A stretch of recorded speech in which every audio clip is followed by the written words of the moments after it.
আস্তানায় খুঁজে পাই, হাসপাতালে থাকতে পারে। অনুমতি দিলে হাসপাতালে যাওয়ার কিস্সাটা শেষ করে দিই। রক্তের নিশানা পাও নাই? না আমার বাসায় হাসপাতালে নাই, আস্তানায়ও নাই, তাহলে অবশ্যই বাড়িতে আসছে। তাহলে কি মিয়া বাড়ি অ্যাটাক করবো? আগে সবগুলারে মাইরা বাড়ি ঘর জ্বালাইয়া দে। মাথা ঠান্ডা করেন মাতবর সাহেব। তাইলে আপনি কি করতে চান? ওরা এত কিছু করার পরও কি পার হয়ে যাইব?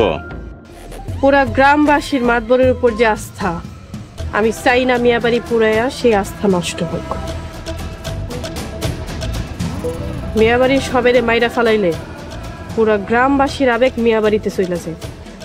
ওরা তো একের পর এক হামলা চালিয়ে যাইতেছে, এই সব তো বন্ধ হওয়া দরকার।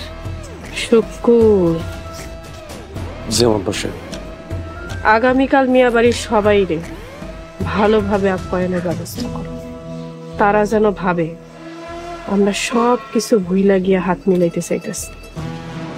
এটা আপনি কি কইতেছেন মাতবর সাহেবা? আপনার মাথা কি ঠিক আছে? মাতবর সাহেব আপনি আম্মা জান, আপনি বুঝাই এখন। কিরে মা, তুই এসব কেন করতে চাইতেছিস? আমি তো কিছুই বুঝতেছি না।